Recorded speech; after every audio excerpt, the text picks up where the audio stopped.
My name is Joseph Carlson, and this is episode 275 of Gaming with Grief. And this episode, I'm just going to talk about something that I love. You know, it's getting darker sooner. The world is crazy, but I've fallen head over heels for a game. It's actually in the back. You can see it back there. It's called Wayfinder Echoes. It was relaunched. There was a beta. I think about a year ago there was a beta, and all these dates are crazy. There was a beta. There was a company, Airship Syndicate. There's a big, long story. Basically, they were released from their publisher. They decided to put a work in and re-release the game instead of being an online MMO like it was before. Once they were released from the publisher, which I believe is Digital Extremes, they got to make the game themselves, fully independent, whatever. And they made the game into a single-player action game with some co-op elements. I don't know if that's too many hyphens. Anyway, they took a game that was going to die. They spent time on it, and they released it. And the best part is it's about $25. It's on PlayStation and Steam. And I'm kind of unclear when the game was released into 1.0. I believe it was about 2 months ago. But I'm going to show you some B-roll, and I'm just going to talk about what I love about Wayfinders. So, this is Wayfinders. I'm just playing this B-roll while I talk about it. So again, if you're looking at this, I'm playing on PS5. And it is an action game, like a story action game, where you just get to fight things in the world of, I don't want to call it L-Rock. Anyway, all this doesn't matter, except the fact that this game is just really fun to play, all right? And I think, there's a lot of big releases that have come out this year that have kind of overshadowed smaller games. And every time I check the Steam charts, very few people are playing this on Steam. Now, again, you could maybe think to yourself, well, maybe that doesn't matter. And maybe it just matters with, what people are saying about the game. Once you go down the rabbit hole and start clicking on YouTube videos that talk about how great the game is, there's a great community out there, people kind of praising this game. And I guess you're just going to heap my video on the stack of great games, or at least with the people that have said this game is great. I like it because, you know what? This is a great kind of single player, but there's co-op elements. You can find a group of up to 3 people. It's a great game that has just like a single player World of Warcraft vibe. The art style is, to me, kind of reminiscent of World of Warcraft, kind of like that overdone, kind of bent, kind of askew, art where like the barrels are slightly off. Everything's slightly off, but it has like this kind of steampunk aesthetic. You can play as one of 7 or 8 Wayfinders. Each of them obviously have different abilities and skills. This is Cryos, I believe his name is, if I'm saying it right. He's basically the mage, does tons of damage, but cannot take a hit to save his life. Even when you up his stats, you have a gear score in the game, so it goes anywhere from 0 to 3,000. You probably get it up to 3,000. I get a trophy for getting it to 2,500. But the thing is, there's also, this game is everything that you earn in the game, or you can earn in the game.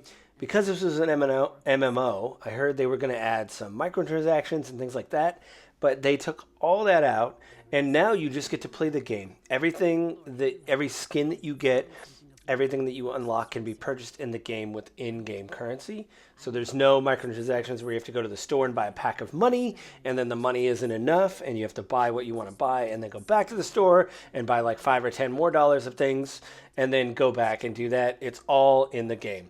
It also means, though, that you get a lot of dyes and things, and I think, too, the only negative I'd put about this game, and I'm just going to get this out of the way so I can keep gushing and talking about how great it is, there's a lot of different currencies in this game. There's shards of things. There's gold coins. There's echoes, which are like gems that you can attach to something. You can fuse the echoes with other echoes. You have artifacts you can equip. Those have a gear score rating.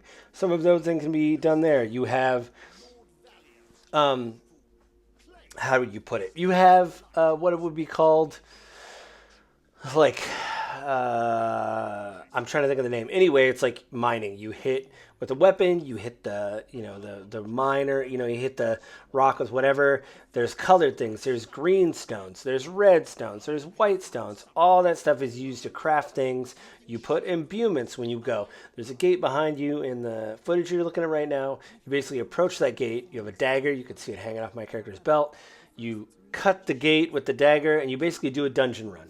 And what's unique about these dungeon runs is they are randomized. And I think some of them are procedurally generated, but here's the deal. Each section, from what I can tell, has been handcrafted. But I think the sections are kind of procedurally put in front of you based on when you load in. So I know a lot of people don't like procedural generation, but you will start to get to know your way around a certain dungeon, like if you do the pit or the Bloodworks. There's a couple other ones.